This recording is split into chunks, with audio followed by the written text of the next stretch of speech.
Dear student, आज हम आपके लिए NCERT math class 10th chapter number first वास्तविक संख्याएं लेकर उपस्थित हैं। आज हम इसमें डिस्कस करने वाले हैं कि ये वास्तविक संख्याएं क्या होती हैं, ठीक है। और इसमें हम यूक्लिड विभाजन प्रमेय का क्या है, ठीक है, प्रमेय का किसे कहते हैं और यूक्लिड विभाजन प्रमेय क्या है, ठीक है, और यूक्लिड विभाजन एल्गोरिथम का उपयोग किस प्रकार किया जाएगा, ठीक है, हमारे क्वेश्चनों में। तो इस बारे में हम इसमें चर्चा करने वाले हैं। तो देखिए, ये है वास्तविक संख्याएं। तो वास्तविक संख्याएं वे संख्याएं होती हैं जिनमें ये सभी संख्याएं सम्मिलित होती हैं। तो ये सभी संख्याएं कौन सी है? नंबर 1 प्राकृतिक संख्याएं। तो प्राकृतिक संख्याएं जो होती हैं वो गिनती की संख्याएं होती हैं, ठीक है, जिनका उपयोग हम वस्तुओं को गिनने के लिए करते हैं। जैसे क्या होती है हमारी 1 2 3 4 5 डॉट डॉट अनंत तक, ठीक है। काफी इनकी कोई सीमा नहीं होती, ठीक है, इनका विस्तार अनंत तक होता है। अब कह रहे हैं पूर्ण संख्याएं। तो पूर्ण संख्याएं क्या होती हैं? जब हम गिनती की संख्याओं में अर्थात प्राकृतिक संख्याओं में शून्य को सम्मिलित कर देते हैं तो वह पूर्ण संख्या बन जाती हैं। जैसे ये आपका ये जो प्राकृतिक संख्याएं हैं इनमें हमें क्या शून्य और शामिल कर देना है, ठीक है। तो क्या हो जाएगा 1 2 3 4 5 डॉट डॉट ये अनंत तक, ठीक है। तो इन प्राकृतिक संख्याओं में हमने शून्य को सम्मिलित कर दिया तो ये क्या बन गई? पूर्ण संख्या बन गई। क्या बन गई? पूर्ण संख्याएं, ठीक है। अब अगर यदि पूर्णांकों की बात करें तो पूर्णांक क्या होते हैं? पूर्णांक जो है यदि पूर्ण संख्याओं में ऋणात्मक संख्याओं को सम्मिलित कर दिया जाए, इन पूर्ण संख्याओं में ऋणात्मक संख्याओं को सम्मिलित कर दिया जाए तो ये पूर्णांक बन जाएंगी। जैसे यह है आपका 0 1 2 3 4 5, इधर को ये क्या है? हमारी पूर्ण संख्याएं हैं। अगर हम इनमें -1 -2 -3, ठीक है, क्या करते हैं हम सम्मिलित, ये -3, -4 और ये -5, ये जो है ऋणात्मक संख्याएं सम्मिलित कर दें तो ये हमारे क्या बन गए? पूर्णांक, ठीक है। जैसे ये आपके पूर्णांक में मैंने अभी क्या बताया था कि इन पूर्ण संख्याओं में हम ये ऋणात्मक संख्या यानी माइनस की संख्याएं सम्मिलित कर दें तो ये पूर्णांक बन जाती है। पूर्णांक कितने प्रकार के होते हैं? 2 प्रकार के। ये इधर से जो है धनात्मक पूर्णांक है। कैसे पूर्णांक है? धनात्मक। और ये माइनस वाली संख्या है ऋणात्मक पूर्णांक है। और शून्य जो है वो तो एक ना तो धनात्मक होता है, ना तो धनात्मक पूर्णांक होता है और ना ही ऋणात्मक। ये शून्य जो है ये आपका ना तो धनात्मक पूर्णांक होता है और ना ही ऋणात्मक पूर्णांक होता है। ये सब 9th में आपको बहुत अच्छे से पढ़ाया गया है, ठीक है। अब देखिए सम संख्याएं। तो सम संख्याएं क्या होती हैं? तो सम संख्याएं वे संख्याएं होती हैं जो 2 से पूर्णतः विभाजित होती हैं, ठीक है। अगर संख्या बड़ी बड़ी हैं बहुत तो उनकी पहचान कैसे करेंगे? यदि वे संख्याएं जिनके इकाई अंक 0 हो, 2 हो, 4 हो, 6 हो या 8 हो तो वो संख्याएं क्या होती हैं? सम संख्याएं होती हैं। जैसे सम संख्याओं में 2 4 लिख के दिखाएं तो क्या हो जाएगा? 2 है, 4 है, 6 है, 8 है, 10 है, 12 है, ठीक है, 50 है, 66 है आदि कुछ भी लिख सकते हो जिनके इकाई अंक क्या होगा?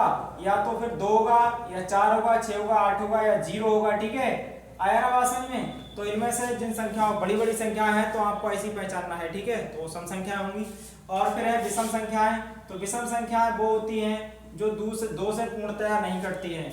वे संख्याएं जो 2 से पूर्णतः नहीं कटती हैं और 2 से भाग करने पर जो है एक शेष बचता है तो विषम संख्याएं कहलाती हैं, ठीक है। और इन संख्याओं अगर संख्या बड़ी बड़ी है तो इनकी पहचान जो है इकाई का अंक देखकर करते हैं। यदि इकाई के स्थान पर 1 3 5 7 या 9 हो तो संख्याएं विषम होंगी, ठीक है। और जैसे आपका है 1 3 5 7 9, ठीक है। फिर है आप कुछ और लिख सकते हो 13 15 17 19, ठीक है, 21, ये सभी क्या है? आपकी विषम संख्याएं हैं। अब करते हैं अभाज्य संख्याओं की बात। तो बेटा अभाज्य संख्याएं वो संख्याएं होती हैं जो एक और अपने के अलावा किसी अन्य संख्या से नहीं कटती हैं, ठीक है। अगर इनका देखा जाए तो इनका सहभाज्य गुणनखंड केवल एक ही होता है, ठीक है। उभयनिष्ठ गुणनखंड जो होता है वो केवल एक ही होता है और एक के अलावा कोई इनका अन्य उभयनिष्ठ गुणनखंड नहीं होता है। जैसे ये आपकी 2 है, 5 है, 7 है, ठीक है, 11 है, 13 है, 17 है और 19 है, 19 के बाद 23 है। ये जो संख्याएं हैं ऐसी आप और भी बहुत सारी लिख सकते हो, ये अभाज्य संख्याएं हैं। ये देखिए 7 केवल 7 से कटती है और किसी से नहीं कटती है। अगर 1 से काटोगे तो कट जाएगी, लेकिन 7 ही आएगा। ठीक है, तो ये 1 और स्वयं के अलावा अन्य किसी से नहीं कटती है। 13 को 13 से काट सकते हो या 1 से काट सकते हो। ठीक है, ऐसे 19 को 1 से या 19 से काट सकते हो, अन्य संख्याओं से नहीं काट सकते। ये अभाज्य संख्या है। और ये आपका भाज्य संख्या है। तो भाज्य संख्या वे संख्या होती हैं जिनका कम से कम 1 और स्वयं के अलावा एक और गुणनखंड होता है। वे संख्या जिनका कम से कम 1 और स्वयं के अलावा, ठीक है, 1 और स्वयं के अलावा एक और गुणनखंड हो। ठीक है, जैसे अगर यहाँ बात करें हम 9 की, तो देखिए 9 एक भाज्य संख्या है, क्योंकि 9 जो है 9 1 से भी कटती है, 9 से भी कटती है और इसके अलावा 3 से भी कटती है। ठीक है, ऐसी अगर बात करें 15 की, तो 15 एक भाज्य संख्या है, क्योंकि ये 15 एक 3 से भी कटती है और 5 से भी कटती है। ठीक है, और 15 से भी कटती है और 1 से भी कटती है। तो ये आपकी भाज्य संख्याएं हैं। भाज्य संख्याओं में, ठीक है, भाज्य संख्या में आपकी 4 है, 6 है, ठीक है, और 8 है, ठीक है, 9 है, इसके बाद 9 के बाद 12 है, 12 के बाद 14 है, और ये 15 है। ठीक है, और 17 19 17 के बाद 18 है, ठीक है, 20 है, 21 है। ऐसे ही लिख सकते हो आप, इनकी भी कोई ज्यादा नहीं होती, इनका विस्तार भी अनंत तक होता है। तो ये आपकी क्या है, भाज्य संख्याओं के उदाहरण है। अब है परमेय संख्याएं। तो परमेय संख्याएं वे संख्या होती है जिन्हें p बटा q के रूप में लिखा जा सके। वे संख्याएं जिन्हें p बटा q के रूप में लिखा जा सके परमेय संख्याएं कहलाती हैं। जहां p और q, p व q पूर्णांक होते हैं। p व q पूर्णांक क्या होते हैं, p व q पूर्णांक होते हैं। ठीक है, होते हैं, और तथा q नॉट इक्वल 0, और q का मान कभी भी 0 नहीं हो सकता है। ठीक है, अब यदि हम अपरमेय संख्याओं की बात करें, तो वे संख्याएं जिन्हें p बटा q के रूप में नहीं लिखा जा सकता है अपरमेय संख्याएं कहलाती है। याद रखना, इसका उल्टा वे संख्याएं जो p बटा q के रूप में लिखी जा सकती हैं, जहां p और q पूर्णांक होते हैं, q का मान कभी 0 नहीं होता है, तो ये परमेय संख्याएं होती हैं। और वे संख्याएं जो p बटा q के रूप में नहीं लिखी जा सकती हैं अपरमेय संख्याएं होती हैं। ठीक है, अब चलते हैं हम यूक्लिड विभाजन के प्रमेयिका की तरफ। तो ये है, आप इस चैप्टर में यूक्लिड विभाजन प्रमेयिका का उपयोग पढ़ेंगे। तो कह रहे हैं यूक्लिड विभाजन प्रमेयिका, कह रहे हैं 2 धनात्मक पूर्णांक a और b दिए रहने पर ऐसी अद्वितीय पूर्ण संख्याएं q और r विद्यमान है कि a बराबर bq प्लस r, जहां r जो है वो 0 से बड़ा या बराबर किंतु b से छोटा है। ठीक है, समझिए यहाँ ध्यान से, अगर आप यहाँ ये 2 संख्याएं क्या है, a और b है, a और b है। अगर मैं यहाँ आपको समझाऊं इसमें, तो ये हो जाएगा a और b ये 2 संख्याएं हैं जहाँ a बड़ा है b से। ठीक है, जब a बड़ा है b से, तो हम b से भाग करें किसको, b से भाग करें a को, तो हमारा शेषफल भागफल क्या है, q। भागफल आएगा हमारा, मानते हैं भागफल q है, b से भाग कर रहे हैं a को, तो भागफल q आया। मान लेते हैं कि भागफल क्या है, q आ रहा है, और शेषफल कितना बच रहा है, r। शेषफल जो है r बच रहा है। तो ये हो गया आपका, क्या हो गया, ये हो गया आपका भाजक। क्या हो गया, भाजक। और ये a हो गया आपका भाज्य। क्या हो गया, भाज्य। ये हो गया आपका भाज्य, और ये r हो गया आपका शेषफल। क्या हो गया, शेषफल। ठीक है, और ये q जो है ये हो गया आपका भागफल। क्या हो गया, भागफल। तो ये आपका q भागफल है, भागफल। और आप बहुत छोटे से ये पढ़ते आ रहे हो, ठीक है, कि भाज्य बराबर एक फार्मूला होता है। फार्मूला क्या होता है, भाज्य बराबर होता है भाजक गुणा भागफल, भाजक गुणा भागफल। ठीक है, और प्लस शेषफल। तो ये भाज्य बराबर भाजक गुणा भागफल प्लस शेषफल। तो देखिए भाजक कितना है, भाज्य कितना है हमारा a, और बराबर भाजक कितना है हमारा यहाँ b, तो हो जाएगा b इंटू भागफल क्या है हमारा q, तो हो जाएगा q, प्लस शेषफल क्या है हमारा r, तो ये हो जाएगा r। तो यही है यहाँ, देखिए इनके भाग करने की विधि जो है यहाँ एल्गोरिथम, यूक्लिड विभाजन एल्गोरिथम पर लागू होती है। और यूक्लिड विभाजन एल्गोरिथम 2 पूर्णांक b और q दिए रहने पर उनमें q और r विद्यमान रहते हैं, और इसको हम इस तरह से लिख सकते हैं bq प्लस r। तो मैंने देखिए यहाँ आपको ये करके दिखाया क्या होगा, bq प्लस r। अब आप ये तो जानते ही हैं कि बेटा ये शेषफल जो होता है वो हमेशा इस भाजक से छोटा होता है, शेषफल हमेशा भाजक से छोटा होता है। लेकिन शेषफल शून्य तो हो ही सकता है। अगर शेषफल शून्य होता है तो हमारी जो होता है भाग पूर्णतः मतलब b से a पूर्णतः विभाजित होता है, ठीक है। अगर शेषफल शून्य नहीं होता है तो जो है जो a है b से मतलब a b से अर्थात भाजक से पूर्णतः विभाजित नहीं होता है। और इसलिए हमारा a का r का मान जो होता है वो कहाँ, r का मान क्या हो सकता है, r का मान जो है हमारा वो 0 से बड़ा और बराबर हो सकता है कि शेषफल 0 भी हो सकता है और 0 से बड़ा भी हो सकता है, किंतु ये भाजक से कभी बड़ा नहीं हो सकता। भाजक क्या है हमारा b, तो ये b से सदैव छोटा ही होगा। इसीलिए यहाँ देखिए यूक्लिड विभाजन प्रमेय का में लिखा हुआ है a बराबर b क्यूब प्लस r, जहाँ r जो है वो 0 से बड़ा या बराबर है, ठीक है, किंतु b से छोटा है। b से छोटा क्यों है, क्योंकि b भाजक है और r आपका शेषफल है, ठीक है, और शेषफल हमेशा भाजक से छोटा होता है। अब ये मैंने यहाँ समझाया था तो मैं इसको ये रफ कर देता हूँ, ठीक है। अब वो आगे बढ़े तो अब ये बात करें कि ये प्रमेय का क्या होती है, ठीक है। तो देखिए ये है आपका प्रमेय का जो है एक सिद्ध किया हुआ कथन होता है। क्या होता है कि प्रमेय का एक सिद्ध किया हुआ कथन होता है, कह रहा है जिसका उपयोग अन्य कथनों को सिद्ध करने में किया जाता है। तो आपको याद रखना है कि प्रमेय का एक सिद्ध किया हुआ कथन होता है जिसका उपयोग अन्य कथनों को सिद्ध करने में किया जाता है। अब है आपकी यूक्लिड विभाजन प्रमेय, ठीक है, यूक्लिड विभाजन एल्गोरिथम का उपयोग। तो किसी भी यूक्लिड विभाजन एल्गोरिथम प्रमेय का उपयोग हम किसी भी संख्याओं का HCF ज्ञात करने के लिए करते हैं। तो किस प्रकार करते हैं, देखिए माना दो धनात्मक पूर्णांक C और D हैं, जहां C बड़ा है आपका D से, का HCF ज्ञात करना है, करें तो निम्न चरणों का अनुसरण करते हैं, ठीक है। जो चरण यहाँ दिए गए हैं, नंबर 1 चरण नंबर फर्स्ट, इसमें दिया गया है C, यह है आपका C और D के लिए यूक्लिड विभाजन प्रमेय का प्रयोग करने के लिए हम ऐसे Q और R याद करते हैं कि C बराबर DQ प्लस R, जहां R जो होता है वो 0 से बड़ा या बराबर किंतु D से छोटा होता है। क्यों, क्योंकि अभी मैंने बताया था कि ये जो C है वो D से बड़ा है, और जब C D से बड़ा है तो हम D से भाग करेंगे, किसको, D से C को भाग करेंगे, तो भागफल हमारा क्या होगा Q और शेषफल क्या होगा यहाँ R।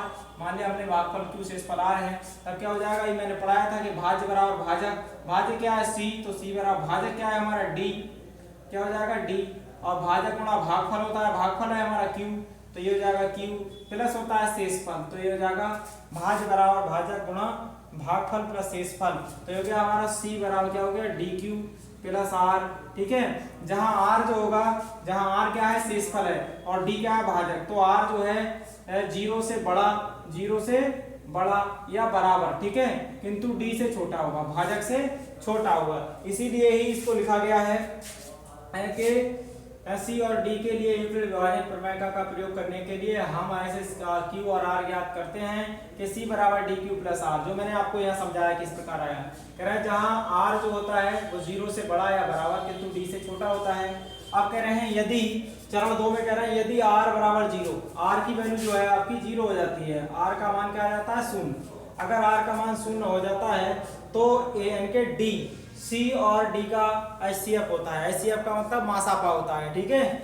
और यदि R नॉट इक्वल 0, यदि R का मान 0 नहीं होता है तो D और R के लिए पुनः यूक्लिड विभाजन प्रमेय का उपयोग करते हैं। तो D और R के लिए हम क्या करते हैं, दोबारा यूक्लिड विभाजन प्रमेय का लगा देते हैं, ठीक है। चरण 3 में लिखा गया है इस प्रक्रिया को तब तक जारी रखते हैं जब तक शेषफल R बराबर 0 प्राप्त न हो जाए, ठीक है।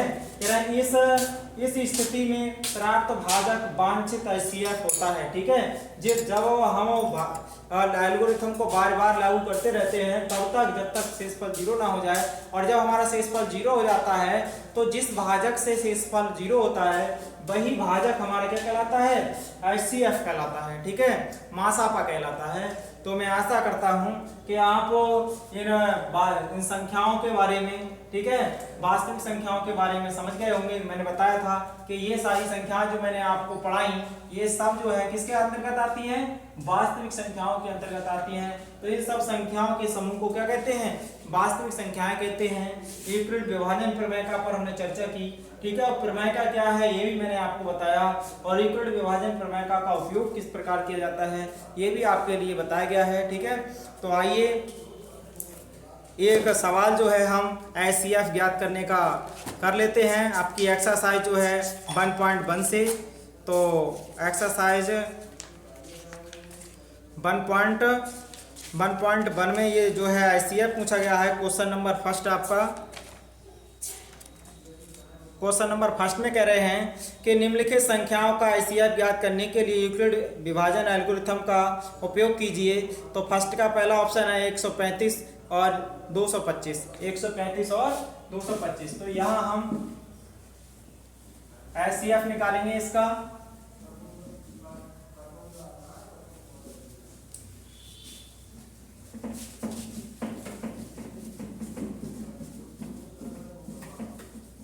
किसका HCF निकालना है हमें, 125, 35 और 225 का।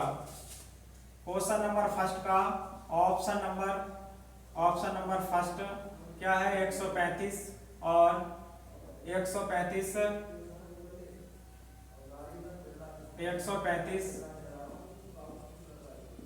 और 225, ठीक है।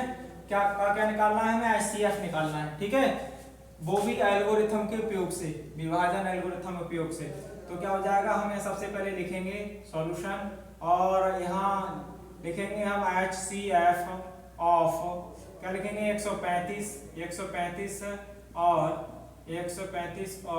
225 बराबर लगा देंगे क्वेश्चन मार्क। इसका मतलब है कि HCF ऑफ, और की जगह आप कामा भी लगा सकते हो तो थोड़ी जगह कम मिलेगी। आप इस तरह से लिख सकते हो 135, 225, ठीक है। और इक्वेशन, ठीक है, ये हो गया HCF ऑफ 135, 225 और बराबर क्या लिख दिया हमने, क्वेश्चन मार्क। तो इसका मतलब है कि हमें इन दोनों का HCF ज्ञात करना है, ठीक है। अब हम देखेंगे इन दोनों में बड़ा कौन है। तो हमें दिख रहा है कि 225 ग्रेटर देन है 135 से, ठीक है, 225 बड़ा है 135 से, ठीक है। देखेंगे चूंकि 225 बड़ा है 135 से, देखेंगे इसीलिए विभाजन, यूक्लिड विभाजन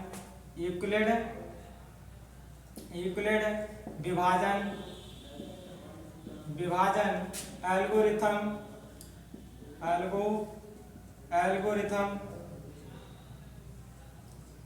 के उपयोग से, तो इसका उपयोग करेंगे तो क्या हो जाएगा, एल्गोरिथम, यूक्लिड विभाजन एल्गोरिथम जो प्रमेय है उसके अनुसार क्या होता है, जो छोटी संख्या होती है उससे बड़ी वाली संख्या को भाग दिया जाता है।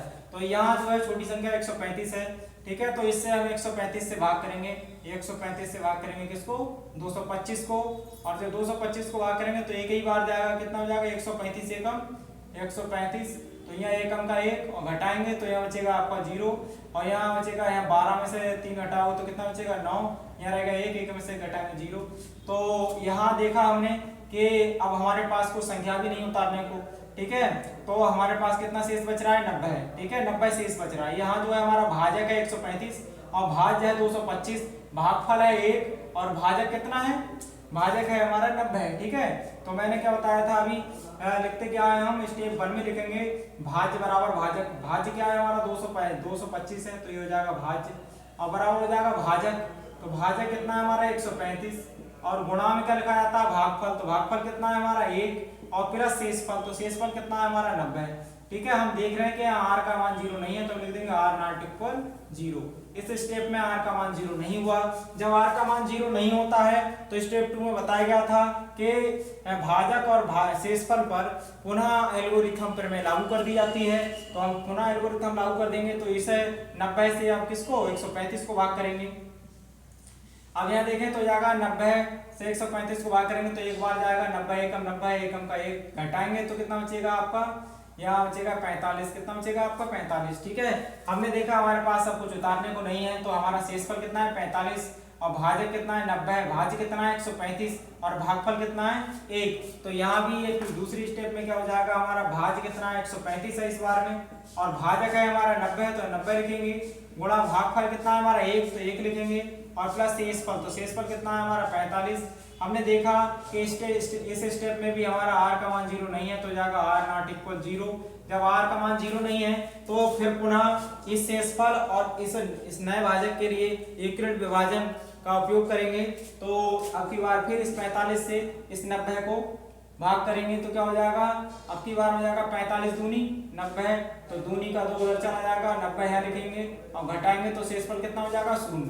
इस बार में हमने देखा शेषफल हमारा 0 हो चुका है, तो भाज्य बराबर, भाज्य क्या है हमारा 90 और भाजक कितना है हमारा 45, तो हो जाएगा भाजक गुणा भागफल, भागफल कितना है हमारा 2 और प्लस शेषफल कितना है हमारा 0। ठीक है, तो ये हो गया है हमारा शेषफल 0 हो गया है, तो हम लिख देंगे चूंकि r बराबर, जब r बराबर ऐसे लिख सकते हैं, जब r बराबर 0, जब r बराबर 0 तब भाजक कितना है, तब हमारा भाजक है, जब r का मान 0 है, जब r का मान 0 तब भाजक कितना है 45, तो हो जाएगा भाजक बराबर कितना हो जाएगा 45, तो आ जाएगा हमारा आता HCF ऑफ 135 225 बराबर क्या आ गया 45। ठीक है, कि बताया था हमने आपको, जिस भाजक से भाग करने पर शेषफल 0 प्राप्त हो जाता है वही भाजक आपका जो दी गई संख्याएं हैं उनका HCF होता है, अर्थात मासापा होता है।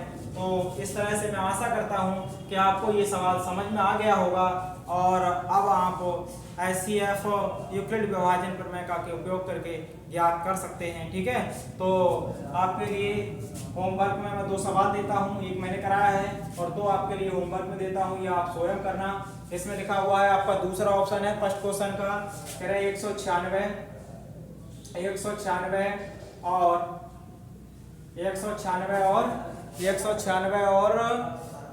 लिखा है आपका 38,220 इनका क्या निकालना है, का HCF